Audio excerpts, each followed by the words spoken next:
Good evening. My name is Toby Kamps. I'm curator of modern and contemporary art at the Menil collection. It's a pleasure to welcome you to tonight's discussion, Copley, Comics, and Alternative Figures in American Art. Before we get started, two things. First of all, feel free to move up there. These seats say reserved, but I don't, they're free to anybody who would like to get closer to us. And also, can I ask you to just take a moment and please silence your cell phones.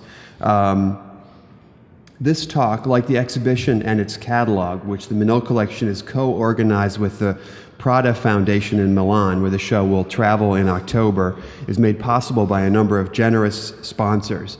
The Terra Foundation for American Art is the Houston-Milan tour sponsor and has supported the bilingual English and Italian catalog, which is for sale across the street during normal business hours at our great bookstore. The Houston presentation of the exhibition has also been supported by a host of wonderful local sponsors. They are Skadden Arps, Eddie and Chinhui Allen, the John R. Eckel Jr. Foundation, Marilyn Oshman, Suzanne and William E. Pritchard III, and the City of Houston. So many thanks to them for letting us share the world according to Copley. This artist, William N. Copley, also known as C-Ply, perhaps as one critic hypothesized because he used up all of his O's and his E's, ogling his female subjects, is a great American original and a woefully under-recognized artist. Tonight, I'm joined by two colleagues who've thought deeply about Copley's work and his cult status. The New York writer, publisher, and curator Dan Nadel on my right, and Houston artist Trenton Doyle Hancock on my left. Dan Nadel, who included Copley's work in the groundbreaking exhibition, What Nerve? Alternative Figures in American Art, 1960 to the Present. That's where we borrowed a little bit of that title for tonight's talk. This was at the Rhode Island School of Design Museum in Providence in 2014, is the founder of Picture Box, an award-winning publishing company that produced books and projects from 2000 to 2014.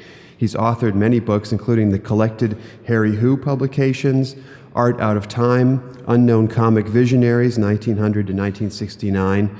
We were just talking about this subject with Robert Boyd, author of the great blog, The Great God Pan is Dead. Also a book on Gary Panter, Art and Time, Unknown Comic Book Adventures, 1940 to 1980. Dan is also the co-editor of the Comics Journal and has published essays and criticism in the Washington Post, Frieze, and Book Forum. As a curator, he has mounted exhibitions including What Nerve?, Victor Moscoso, Psychedelic Drawings, 1967 to 1982, Return of the Repressed, Destroy All Monsters, 1973 to 1977, Carl Worsom, Drawings, 1967 to 1970, and the first major Jack Kirby retrospective, The House That Jack Built. And also, in addition to that, Macronauts for the Athens Biennial in Greece. Dan lives in Brooklyn and is now key account sales director at Art Books DAP, distributed to art publishers, a great publishing company. Trenton Doyle Hancock shares Dan's interest in comics, and in fact, Dan published one of the first books on Trenton's work. Trenton makes intricate, candy-colored prints, drawings, and collaged felt paintings and site-specific installations that together tell the story of the Mounds, a group of bizarre creatures that are the tragic protagonists of the artist's unfolding narratives of good and evil. As influenced by the history of painting as by pop cultural pulp imagery, Hancock transforms traditionally formal decisions, such as the use of color, language, and pattern, into opportunities to build narrative, develop subplots, and convey symbolic meaning. Born in 1974 in Oklahoma City and raised in Paris, Texas, Hancock earned his BFA from Texas A&M University Commerce and his MFA from the Tyler School of Art at Temple University in Philadelphia. He was featured in the 2000 and 2002 Whitney Biennial exhibitions, and his work has been exhibited at the Contemporary Arts Museum Houston in a great show, I think it was 2 years ago? Yeah. The Modern Art Museum of Fort Worth, the Studio Museum in Harlem, and many others.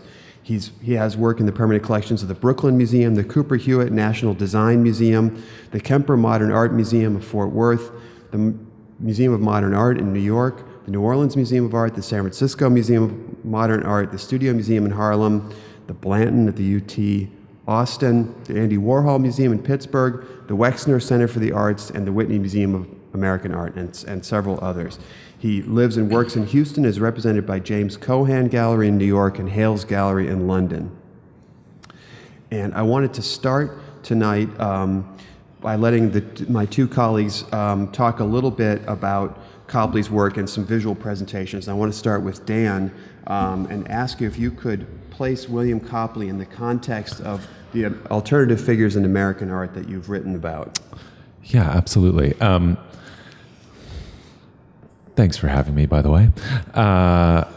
Wanted to start out, William Copley, at least aesthetically and in terms of his interests and the kind of work he made, belongs, I think, to this lineage that is all over the place, really, but it's basically artists who more or less didn't pay attention to the idea of modernist progress, the idea that you had to, move from reduction and to abstraction to minimalism. And they didn't pay any attention to that. They were more interested and invested in their individualized and highly personalized languages, often figurative languages. And some of them knew each other. They could be linked by a gallery, say Alan Frumkin in Chicago and New York.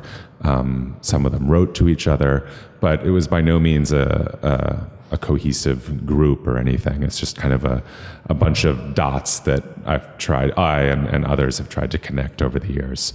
So we start here with H.C. Westerman, who's really the granddaddy, I like to think, of a lot of contemporary cartoony figuration and satire. And this is from a print series called See America First from 1968. Very much a satiric take on what America stood for at that time, and remains incredibly powerful and linked to Copley. They were, of course, very good friends for many, many years, and showed at the same galleries, and shared a sense of iconography of sort of wry, sexy humor, and also a real horror of war. They were both war vets, and which is something they bonded over. More America from Westerman. You can see how they might have had something to talk about. It was Westerman who suggested that Copley illustrate the kind of doggerel poetry of Robert W. Service. Yep.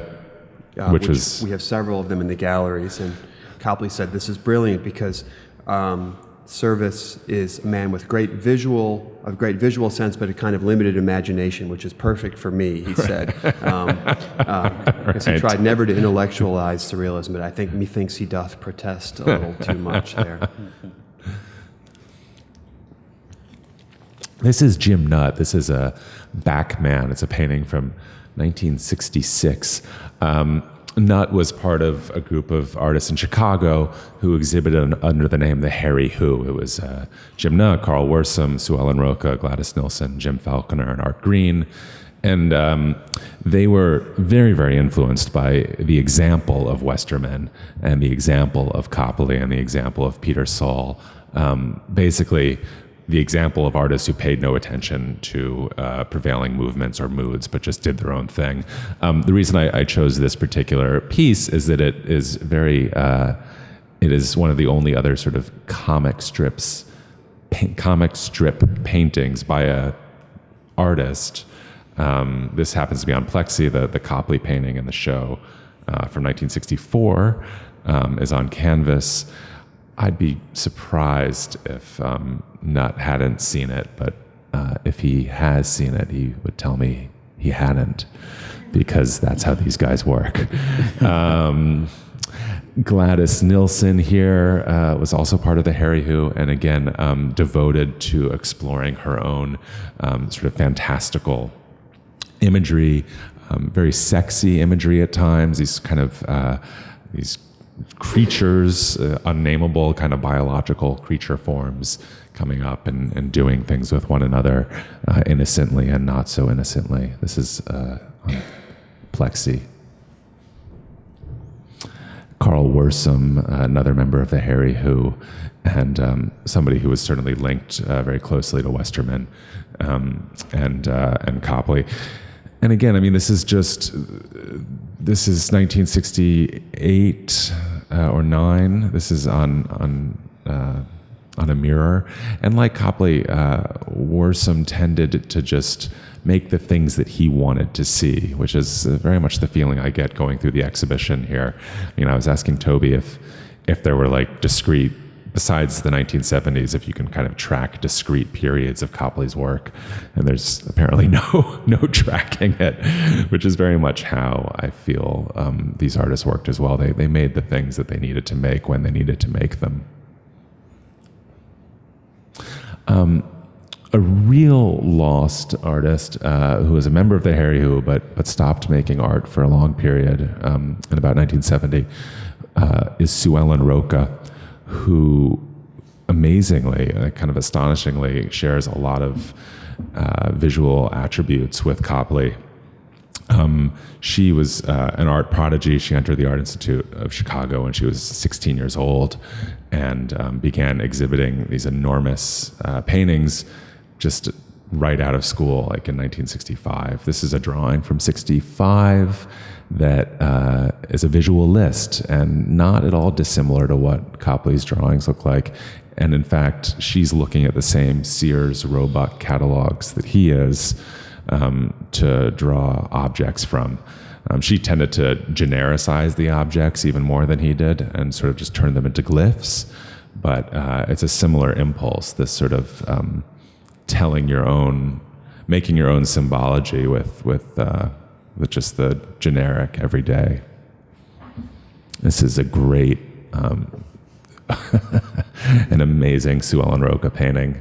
And the nice thing about the What Nerve project for me, and I'm sure Toby could share this feeling with Copley, is like the amount of discoveries. Like I didn't know this painting existed until I found it in Sue Ellen's basement in February, and it hadn't been shown since 1968. So this is a kind of sharing with Copley the sexiness and the sense of composition here. I mean, those little bacterial forms look a lot like the way he drew hair. The heels on top of whatever it's on, I think those might be underpants, sort of heels smashing down on underpants, and then the finger penis there pushing up on the palm.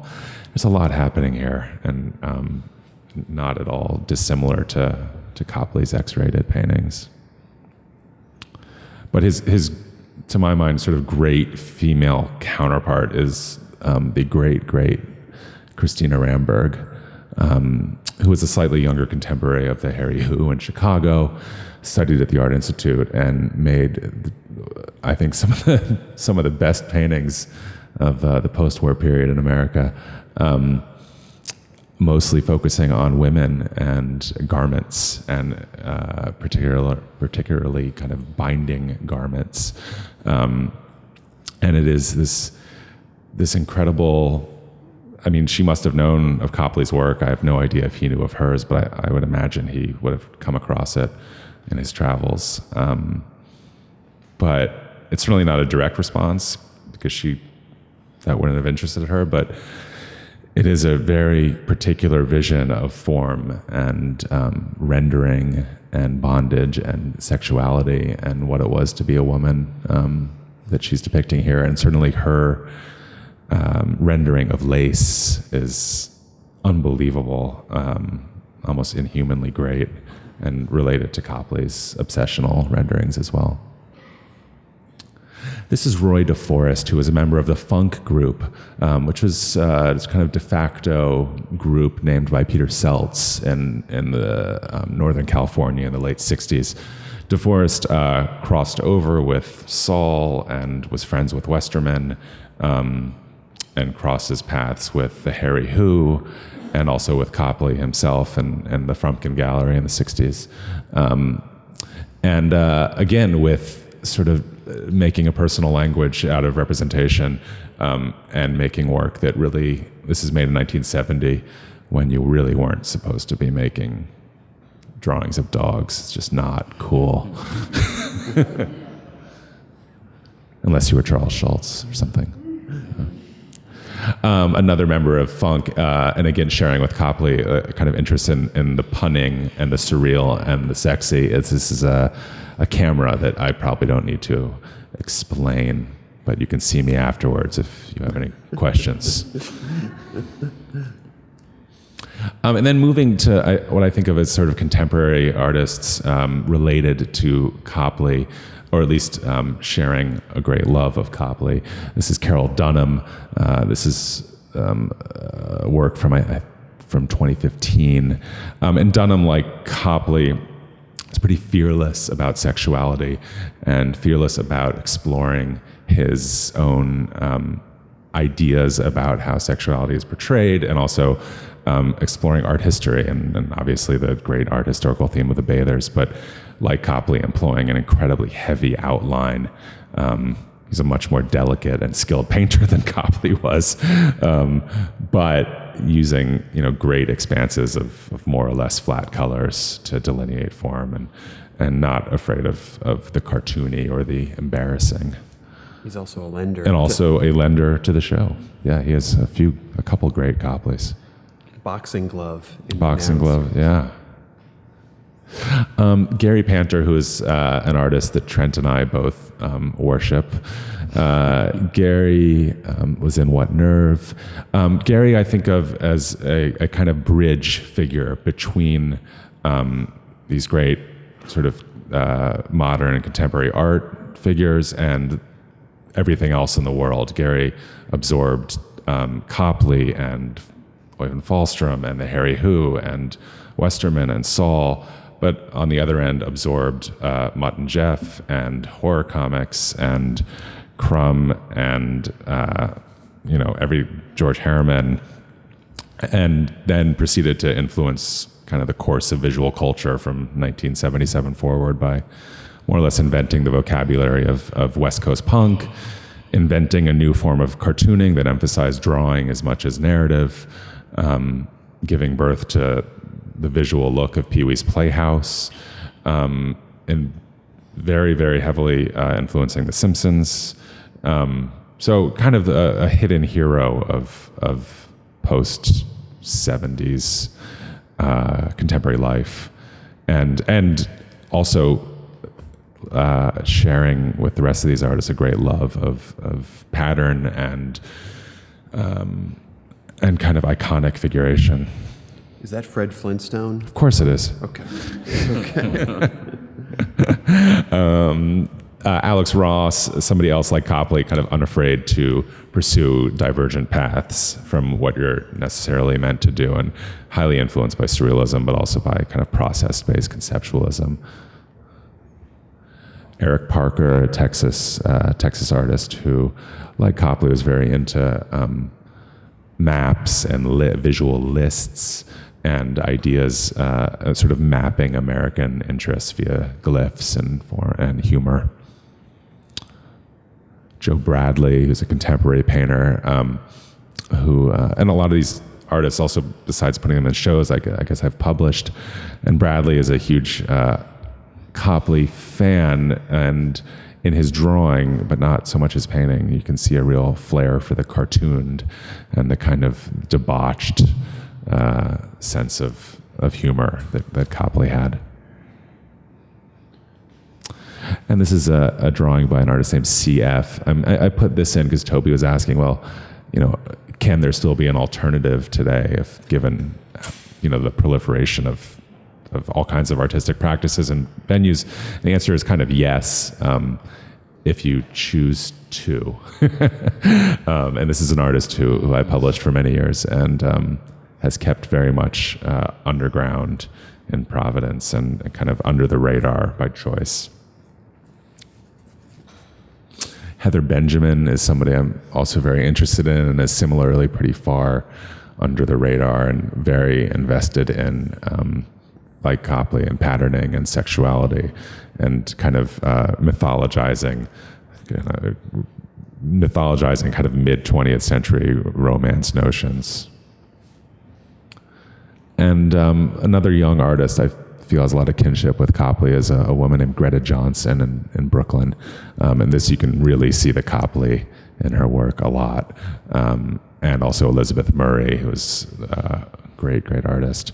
So I feel like the Copley influence, particularly, I see it most in New York because I live there, in the last few years has suddenly kind of surfaced, and as he's been more regularly exhibited in New York and there's more talk, I feel like artists are seeing it and bringing it into their work. It's Trent's turn. Yeah, and I just wanted to ask Trenton to sort of do a similar presentation, talking about the connections between Copley's work and his own. Right.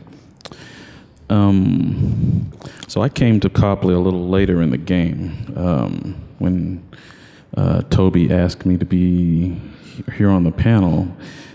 He saw the similarities in our work and some of the themes that overlapped, and when he first came to me, I think we were at an opening or something, and you asked me would I do this, and I heard Copley and I heard self-trained, and I went home and I researched John Singleton Copley, and I realized that he was self-trained, and I was very excited about the show, and so next time I saw Toby, he was talking about World War II and Copley being in the war, and I was like, wow, how old was John Singleton Copley?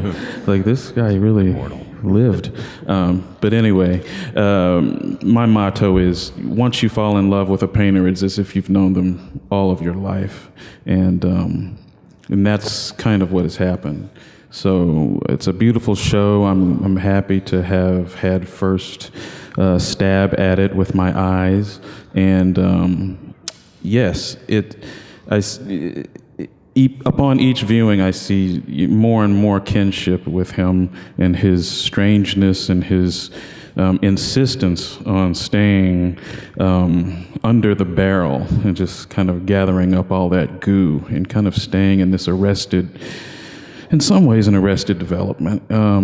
But it's amazing to see over time. There is this idea that it's hard to chart his themes. It's like, well, this period he was doing this, and this period he was doing this. He jumped around, and I tend to really like those types of artists because I am one of those types of artists. But what I did see was that he was able to get better. He working so much and absorbing so much painting, even outside of academia. He was able to refine his line, and I think say what he may have wanted to say a lot more clearly, and get a whole lot more into the picture with less. And there's a few rooms in there that really do speak to that. And but I want to talk a little bit about kind of where I come from and kind of spell that out a bit. So what you're seeing now, this is a painter, Michael Miller, who I studied under at East Texas State University. Unfortunately, we lost him recently. He passed away, but he was a huge influence on me and many artists, and I would not be who I am today without him. But there at that school, where Gary Panter went, by the way, back in the 70s, there were always amazing professors, and in concert they were able to kind of create an aesthetic for the region, and I see it as sort of in line with some of the Harry Who. What was going on up in Chicago, but down here in Texas. And I think the major difference between the sensibilities is most of the artists that I think are part of this grouping, some of them trained, some of them untrained, is having to go through Southern Baptist or Christian in some way. They have to go through that, whether they want to deal with it and really accept it into their lives, or whether they're pressing against it. You have to go through it some kind of way, climb over it, sleep under it. You have to figure out what you're going to do with that looming cloud of Jesus.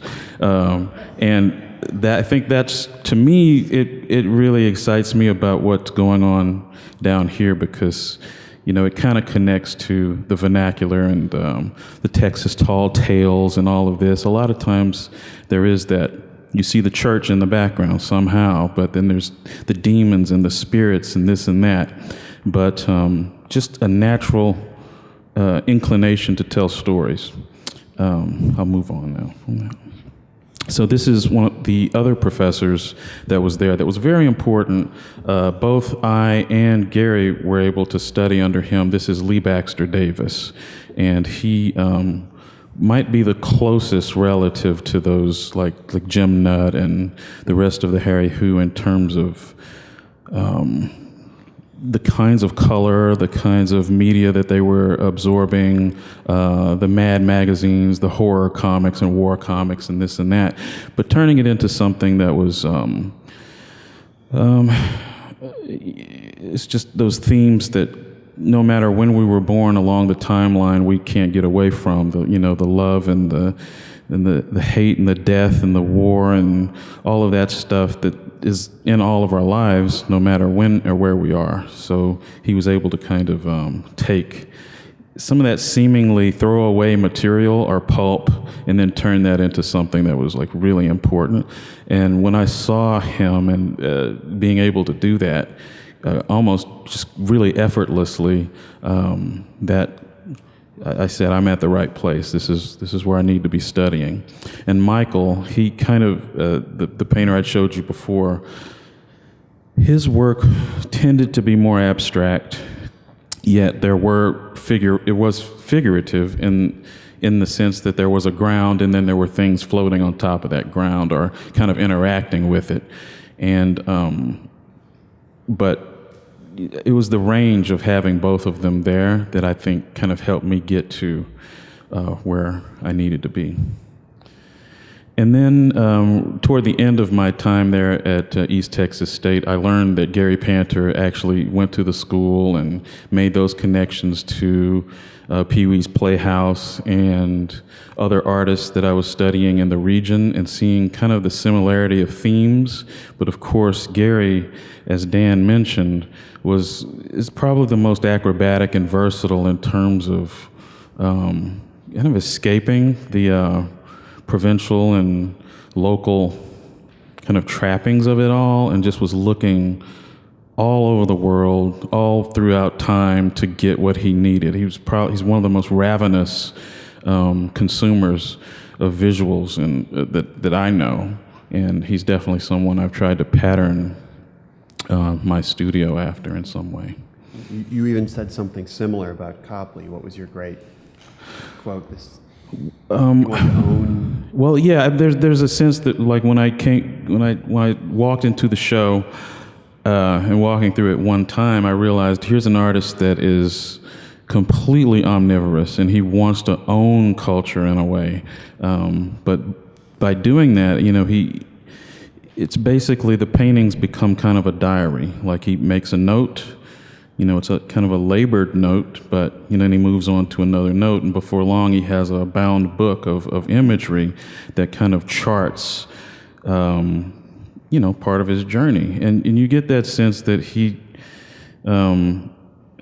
it's interesting that he came from wealth and decided to put that aside and go on this basically an archetypal journey through life and kind of have an empty knapsack and just keep going along gathering things. And as he puts those things in the knapsack, he basically personalizes them. And that's when you start to see his line like strengthen and become kind of a rope that wraps around the forms, kind of so you can really feel the volume of that form. Even though they're flat images generally, he figured out a way to take the George Harriman line and make it really flexible and do lots of things with it. I mean, of course, Philip Guston did a similar thing, but it's a very cosmetic similarity, I think, between their work. It's interesting that you can trace it back to maybe some similar sources, but I'm always amazed to see artists where they go with it. But Yeah, and the work that I chose to show, I picked about 20, 25 images, will be, I tried to find things that within the show, there was kind of either one-to-one relationship, sometimes a very uncanny one, sometimes it was kind of a stretch a little bit, but something that was thematically there. Like this piece, and the branches became as storm clouds. There's this idea of near and far, like what, in terms of creating a set of hieroglyphs for a painter or avatars or what have you, how big they are on the picture plane kind of can dictate how important they are. Well, I noticed that Copley used sometimes a huge central form and lots of little forms around that to kind of denote, the one in the middle that's huge is the one that we really need to be paying attention to. And then there's this swarm of information that's sort of trying to vie for that attention. And, that's a visual ploy that I use quite often. And here we have, this is called I Really Do Love Myself. And you can see that same central form, but this time I use my own body, and sometimes I use it as this kind of expanding and contracting bag. Like this time, I wanted to see how far I could stretch the body until it just couldn't go any further. And I noticed that there's kind of a liberty that Copley takes with his figuration, and I appreciate that. At the same time, if you're looking at it from a psychological standpoint, you can sort of you can read maybe what a painter is going through, kind of like tarot cards or something. And there's kind of a sadness and this maybe trying to figure out how other people see what's going on versus what you feel is going on or what is right, and always kind of pressing against that, whether it be an institutional framework or just the history of painting or whatever. But this is just continuing along that same lines of kind of the grotesque. This is a piece called The Doorstop. This is the way. And I paint myself or draw myself sometimes in various states of clothing or being clothed. And that's something else I noticed as a signifier in Copley's work is who's wearing the pants in the painting. I wrote it down here so I wouldn't kind of forget it. There's two things that we see. We see clothed man, naked woman, and we see naked man, naked woman. But we never see naked man, clothed woman. And I think there's some issues of power. And I think when I was reading through one of the essays, it talked about desire, and it talked about pornography in terms of repression. And I don't know, I think there's some key connections to be made. And I mean, I didn't know the guy, and I'm definitely not indicting him. I'm no saint myself, and you'll see that in some of the rest of the work. But yeah, it would be interesting to have sat down and talked to him about some of the contracts in the work. This is a piece called The Den, and it's a rather large work. It's 11 feet wide and 7.5 tall, and it's based on my grandmother's floor tile, which is kind of if I look back on it, it's a beautiful thing where amazing things happen, Thanksgiving dinners, this and that, but it's kind of ugly. But it has come back into fashion as a pattern, which is called a quatrefoil pattern. And there's several cultures that kind of are vying for ownership of the origin of it, but it's come into my work as a new kind of foundation. Like several years ago, I made this painting, and it was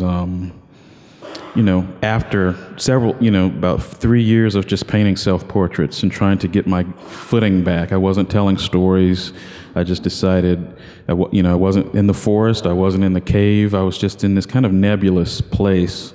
And then this image came to me. It's a long story, but I came to this pattern, and it was very straightforward as an homage at first, and then it turned into something that I felt I could use. And let me see the next image. Yeah, so this was part of the same series. I mean, over the course of 6 months, my usage of that pattern evolved into being not just this floor that was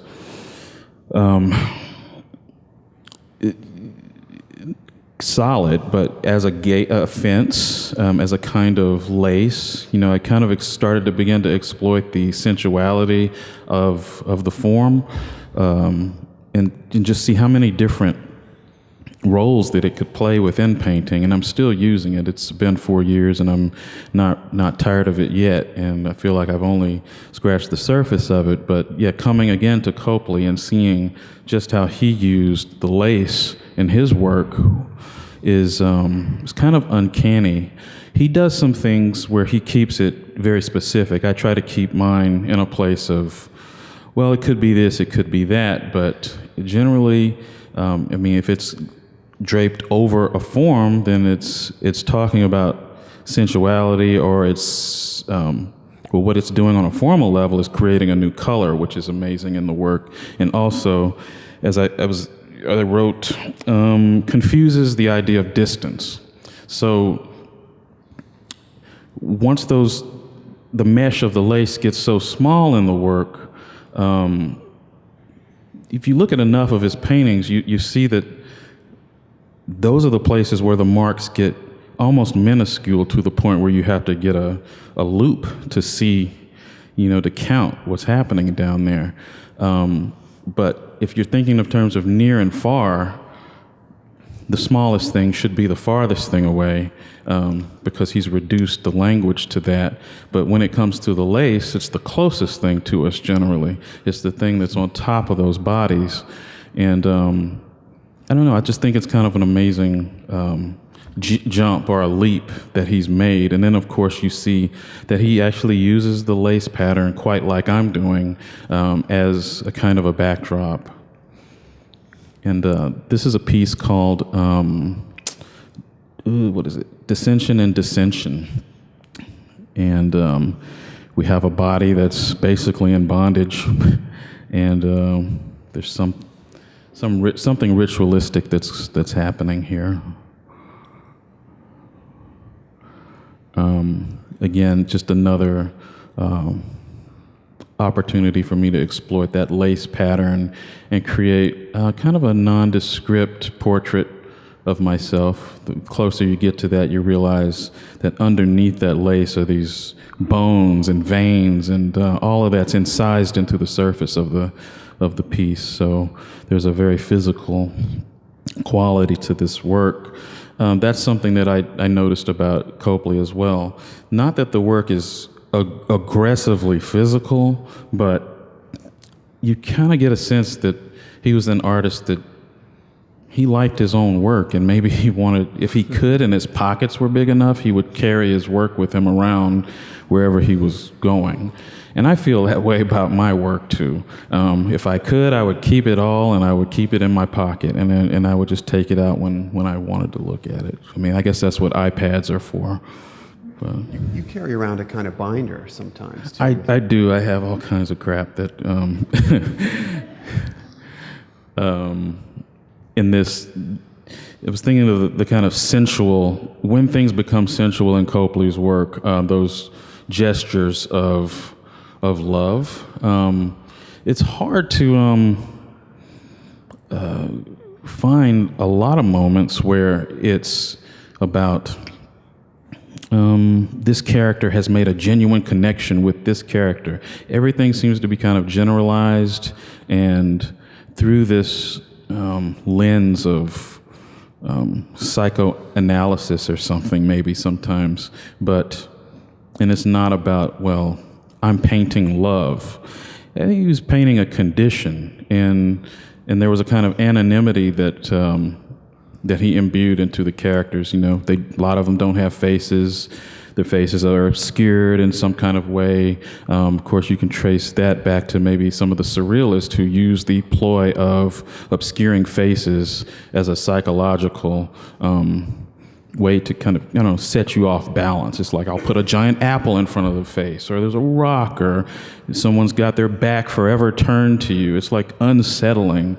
And then, makes sense that he was so close to the surrealists that some of that would seep into the work, that kind of engagement with the characters. But I think it was his sense of, you just saw how prolific he was, and maybe painting was his first and only love. It's the one. It's the mistress he stayed with all of his life. Like, he started and he died with it. You can't say that about anybody else in his life almost. And it's the time spent, it's the hours, you can really count them with each painting as you're viewing them. It's a really amazing kind of statement about love of the craft and growing. What you're seeing now are some of the most recent works of mine, which are on view next week at the ADAA Fair in New York. This is a piece called Finally. And just kind of moving forward, writing stories again, which is very liberating and exciting for me. And all of these kind of plug into the master narrative again, because there was that, like I said, a moment where that wasn't happening. I think we're getting toward the end of them. And these are very straightforwardly pop paintings based on He-Man and the Masters of the Universe illustrations, which I think are some of the finest illustrations ever made. I wish I could find the originals. I would buy them immediately. But I decided to make my own out of my characters, and these are life-size. And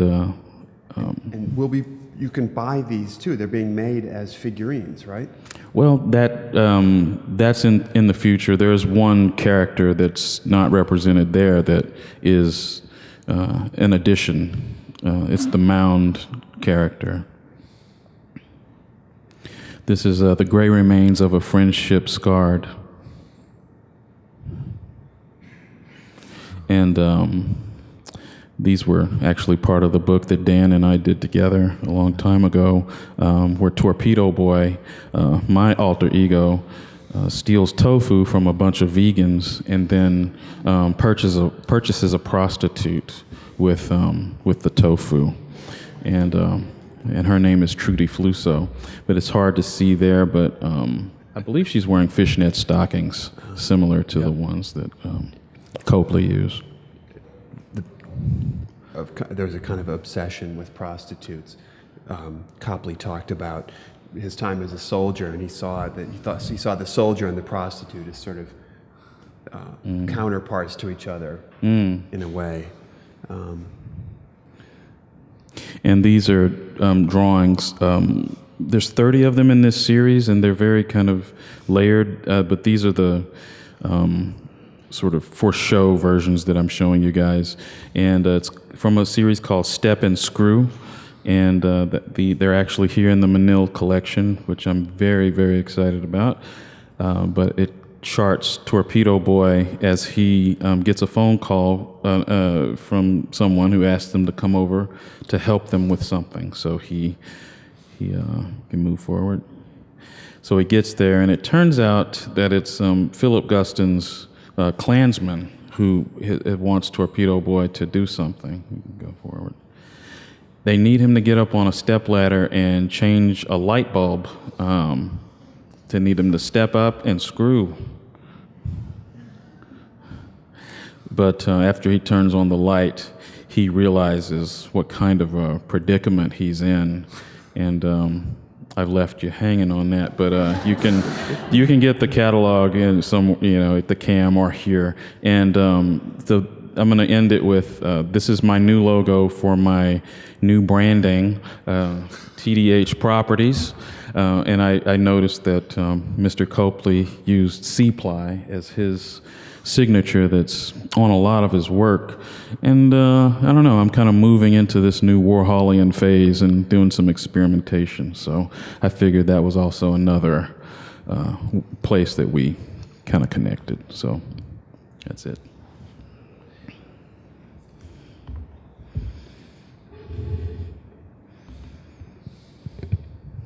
I think this will do. Well, one thing that we all talked about today was a sense of a hidden world in Copley's work and maybe in these alternative figures in general. I'd love you both to address that idea of what's getting beneath the surface that seems to be such a part of your work and with all the people we've been speaking today, and also Copley. Yeah, I mean, I think in the case of Copley, certainly there's this idea that, I mean, he sets it up so that you want to read these things almost literally because it's a kind of cartoony figuration and very bright colors and thick outlines. It kind of invites reading and then immediately kind of pushes you out again a bit because it couldn't possibly be as simple as it seems. I mean, when you look at there's a painting, one of the Nouns paintings of a cardinal with a tie on a branch, and there's just sort of sun behind the cardinal. And I guess you could read it as a sort of surrealist trope, but it doesn't really take you anywhere if you do that. And more, I mean, with Copley, when it gets really dense, when it's just sort of a sea of bodies, like that one painting from the 60s that's just sort of an all-over nudes. Capella Sextina. Capella Sextina, of course. Yeah, the Sistine Chapel, but a pun. Capella Sistina would be... Yeah, that's good. I think he uses the same vocabulary throughout all the paintings, the lace patterning, the same kind of bodies, the same kind of objects. So it's not just a formal vocabulary, but actually a pictorial vocabulary that repeats itself. So the idea is that there's got to be something beneath all this. There must be a sort of hidden vocabulary, hidden world, as you said, behind it. And I think that is the case with Gladys Nilsson and Nutt and Westerman, certainly, and probably with Copley. What it is, the funny thing about these artists and Copley as well is that they would name their paintings Capella Sextina, just to sort of mess with you. I mean, it's kind of like entertaining themselves and then also throwing you off the scent by being irreverent. So I wonder about a hidden world, or if he was making things just that made sense to him. I don't know. I wonder. But you do get the feeling that there are autobiographical elements running throughout and kind of memory painting happening. But they don't invite the kind of literary readings that the surrealists that he loved sort of actually invited and wanted. And maybe I think most people here might know something of the story. But maybe you could summarize just quickly his story and why he might be predisposed to sort of see the, dare I say, bogosity of life, right? Maybe more than somebody else with a more traditional background. I mean, he was adopted into an immensely wealthy newspaper fortune. So the fact that he landed in immense wealth was purely by chance. And then, of course, he went through World War II, where he saw sort of the sort of randomness and the capriciousness of warfare, and then found art. And I think you get the feeling that art, kind of like what Trent said, saved him and became his real sort of lifeline. I mean, he tried to be a writer. He wrote during World War II, and then fell into collecting, and he was a gallerist very briefly, but very importantly in Los Angeles in the 40s.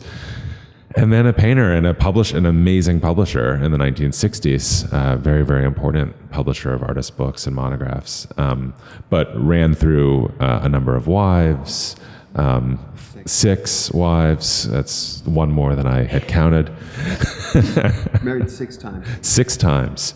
Bless his heart. And as you noted in your essay, I mean, kind of took a certain pleasure in watching his fortune kind of evaporate into artwork and publishing, which is really, if you're going to spend all your money, is the best possible way to do it. Let me tell you. Even if you don't have a fortune, just do it. So yeah, I mean so certainly this is somebody who was used to the idea of secrets and randomness, and that's why you can imagine why he would sort of key into Duchamp so readily, key into Magritte so readily, the idea that there's always something else behind the surface, and something rich and sexy and strange behind the surface.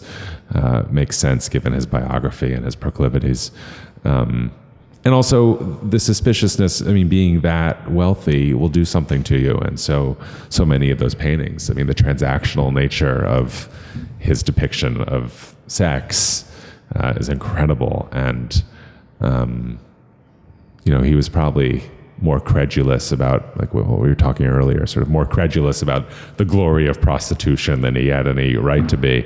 But maybe that was the only way he could reconcile himself to it. I mean, is that. He seems to have married several prostitutes. Yes. And of course he saw the War of the Sexes quite literally there. But there's something, I mean, I think when we talk about Hidden World, what's so amazing is that figure is entirely rendered as lace, the female figure. Mm-hmm. So sure, I mean, it's a sort of like a bad pun, but when you really spend time looking at it, it is deeply strange. Mm-hmm. And even stranger because it's not immaculately painted. I mean, the reason I think sometimes sort of not the surrealist paintings in this collection, but sometimes sort of like vernacular surrealism fails is because there's no mystery. Mm-hmm. And Copley's self-taught strokes and just clear love of the craft makes these things very mysterious. I think, yeah, this painting in particular is really, mysterious, and kind of talks about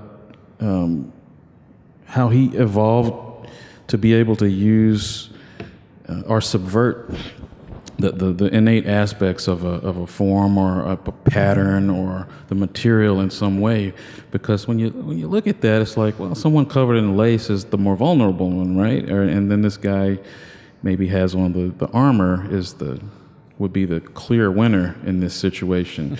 But there's the complexity of that lace over that form, and actually the complexity of the form itself is telling maybe on some level what he thought about the form and what's under it, and how he dressed it up, how much time went into the making sure all the mesh was the exact right distance, and the fact that there's several different grays within that. I think it was kind of a greenish color, it was kind of a bluish Payne's gray, and then the black, and like it's really a subtle thing, and the other characters like super cartoony. So I think like there's all these hidden cues, like we're talking about hidden worlds. Like the further you go into the work, you really start to get a sense of the stories, and some of these more simple paintings I think tell bigger stories than some of the more kind of packed paintings where he was. I guess it was his version of trial and error almost in some way. Yeah, I mean, I think he really hits his stride with the noun, with these, what we're seeing here, electric chair, and the paintings of the 70s, when it's just, good timing. It's no coincidence we have Lavender Disaster up. This also had an alternate title, Homage to Andy Warhol. It's, of course, Van Gogh's chair, but then with an electrical cord referencing his friend, Andy Warhol. Andy Warhol wrote a lot about Copley in his diaries. That's an Ed Ruscha painting. Ed Ruscha is a lender to the exhibition, showed at the same gallery, Alexander Yolis Gallery. And then those are two works that used to be in Copley's collection. The Menil collection owns 11 ex-Copley collection works, some of our great masterpieces of Surrealism, and more of them are on view in the Surrealism galleries.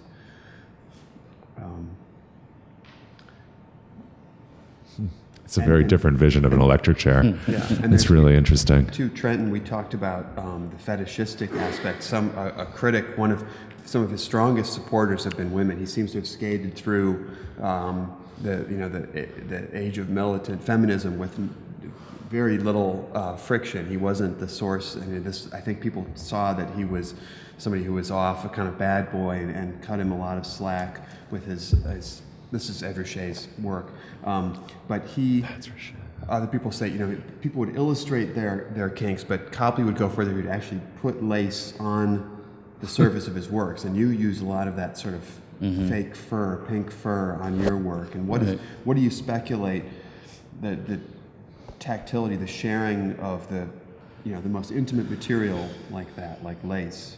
Well, for me, there is definitely a component of, well, this feels naughty to do. Like back when I was in school and I was experimenting with gluing things onto the work, trying to, I guess, develop my timing in that sense of, because I was also a cartoonist, and I was trying to develop a similar relationship to painting. Like, okay, you have a character that enters the page over here, and the idea of what you don't say in a comic and what's the punchline and this and that.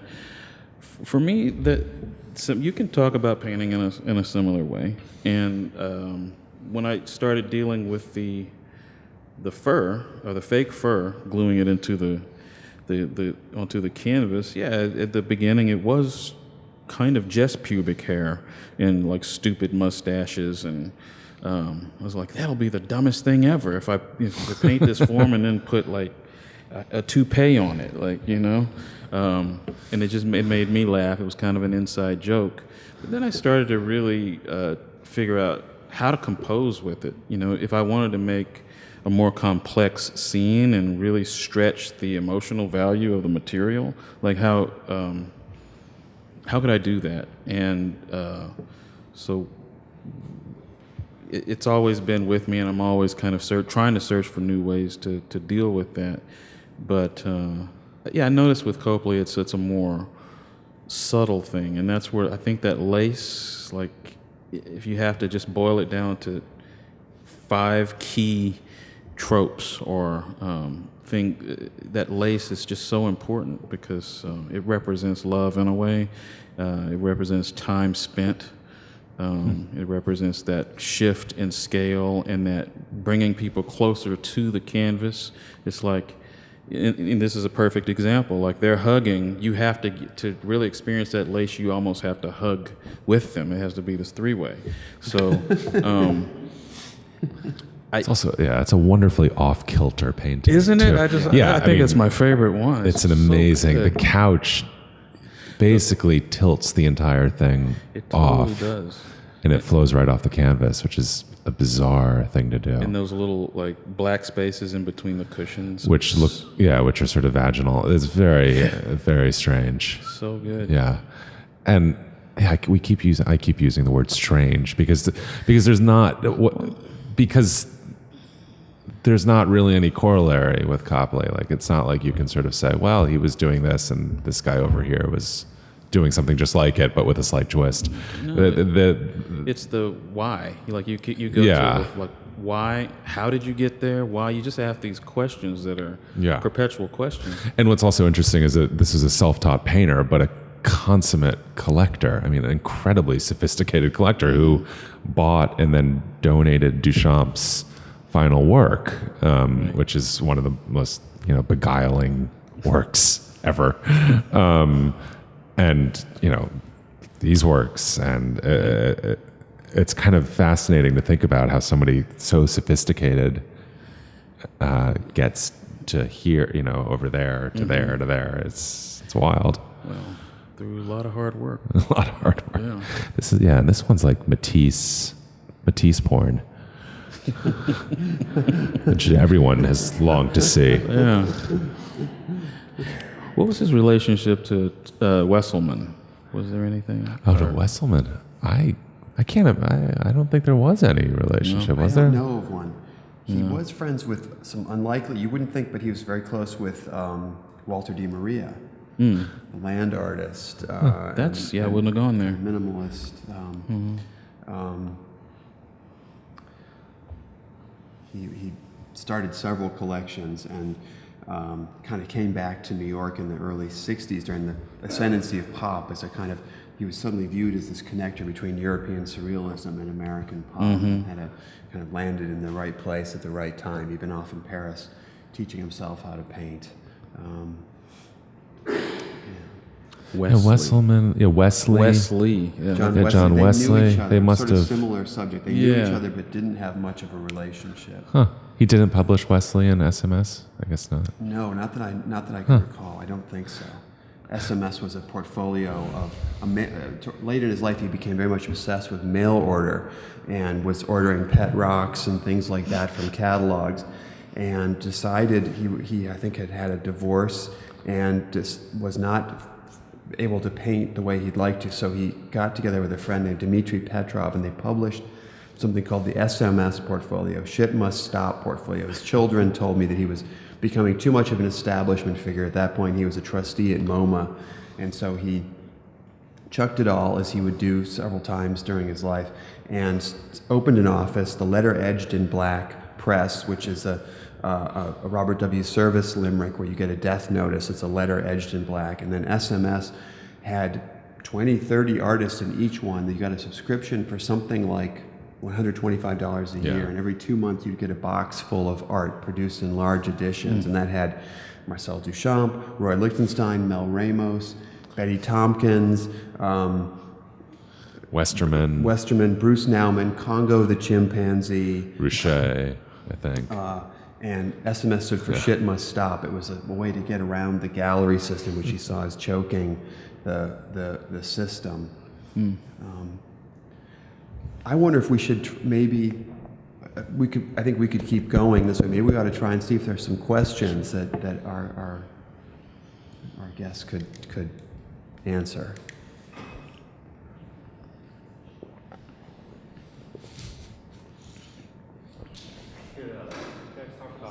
His relationship to Man Ray. I know they're close, right?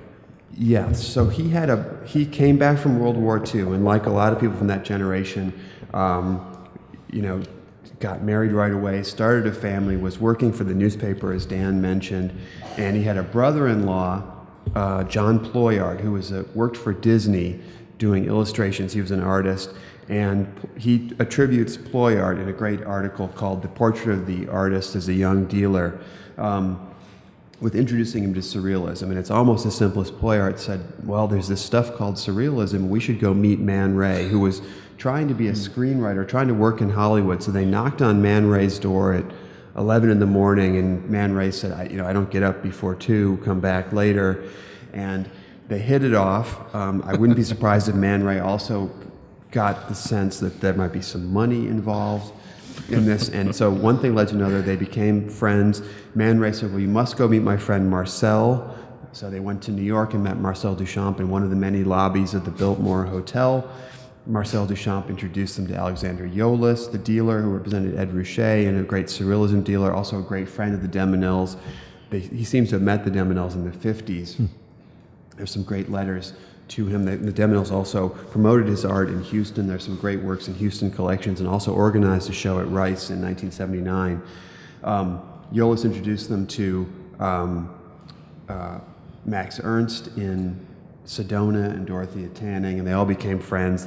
He moved back to Paris with Man Ray and Juliette Man Ray and his girlfriend at the time, and so he would always gather his surrealist friends around the table in his different places in New York and in Paris. So he knew the Surrealists. Duchamp was his guru. He said he'd see him every couple of months to recharge his batteries. So very, very tight. And but he always, again, refused to intellectualize the movement. He said some simple things like they were Victorians. He could relate. His family was definitely something from the 19th century, very straight-laced, puritanical. And he said they liked sex and they did something about it. And you mentioned this too. He said, at one point he said that what other topics are there besides sex? Painting is just the next best thing. Right.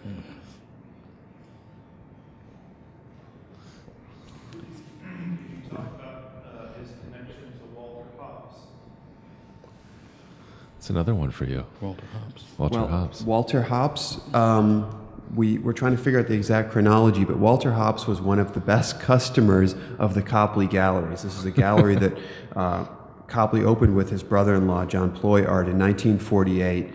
It lasted 6 months until the family accountant said, you must stop this, or you're going to lose your shirt. And he claimed it only sold 2 works. He opened with a Magritte gouache show and sold 2 of them, like the opening night and the next day, and then nothing ever again. In fact, there are records at the Getty that show that he sold a handful of things. But Walter Hobbs would come after school and bring friends, and was a regular thing. So they were really pretty much lifelong friends. Did they remain in touch?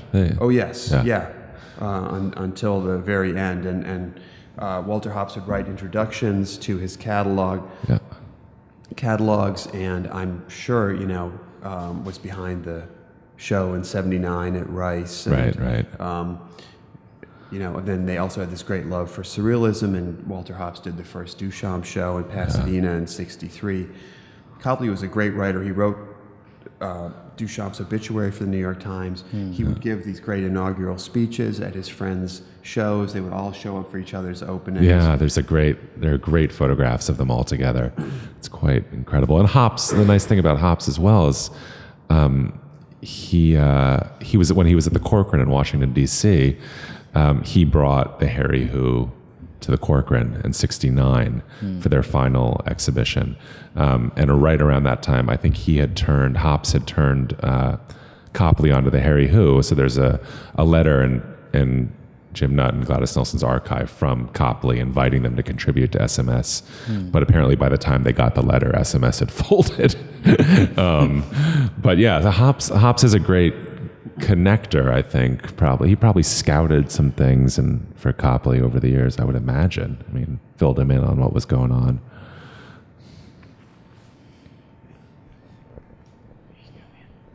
So what was your process in connecting with him to present tonight? Is it kind of like an acting process, or Like an acting process? like when an actor has to embody like a historical figure? Sure.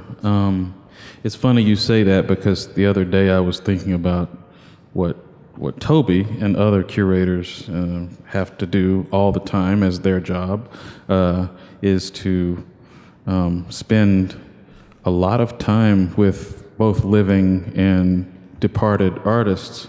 And in a way, I would assume you have to empty yourself out from the last kind of marathon that you just ran, and then fill yourself up with information on that artist. And I was describing it, or I was thinking about it kind of like method acting in a way. I guess I went through a mini version of that because literally it was not that long ago that Toby asked me to participate, but I did the research that I needed to. There weren't a lot of Copleys around for me to see. I guess this is the perfect time for me to talk about the experiential aspect of seeing art.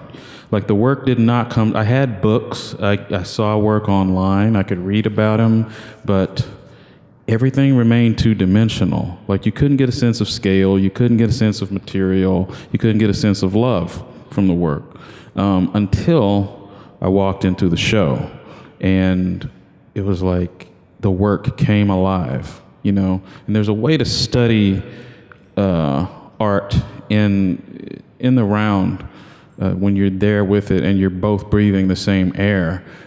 There is a kind of I don't know. You ergonomically attach yourself to that thing, and then you can begin to understand it. Before that, it's really hard, and I think too many people learn about art. You know, sometimes it's the only choice, but through magazines, online, heaven forbid, people buy art that way a lot, sight unseen. I just think you have to be with the art, and so being with the show helped me understand what I was going to say. And with each visit, you know, there were more and more questions I had because I saw something I didn't see before. And I assume I'll continue to see more stuff. I'll say, oh man, I wish I had said that at the talk or this and that. But, you know, the thing is, art stays the same, but we change. And I'm excited to change along with, you know, the show. I'd love to say something too. I think you're onto something. There's William N. Copley, then there's C. Ply, and he certainly. I read an argument at the panel discussion whether this was an alter ego. I think it's something like Walter Mitty, where his daydreams, you know, his fantasies can live out through this character. And some of your characters, you certainly create a world with these protagonists. I'm not saying that they're living out your tofu stealing fantasies, but you'd be surprised. But yeah, I think through art, the artist can, you know, it's what they tell you in school about reading books. You can travel to far off lands. You can do this and that. You can be a fireman. You can do all kinds of stuff through literature. It's the same way through the making of art, you know, the viewing of art, but definitely the making of it. You can test your own moral, ethical, just all kinds of boundaries through it. And you can use the work as sort of a template or a springboard back into life, and then you go back and forth. You know, you can oscillate between the two. And each artist develops their own contract as to how that happens with their work. But for me, I think it happens so rapidly and so fast that I don't see any difference between my life and my work. Sometimes it's the detriment to, you know, having great relationships with family, friends, and that kind of thing, because it kind of takes you over sometimes.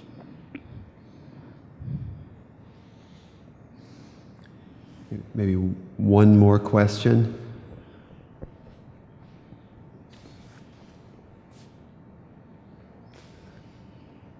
Okay, well, do come back and see the show and see where it takes you.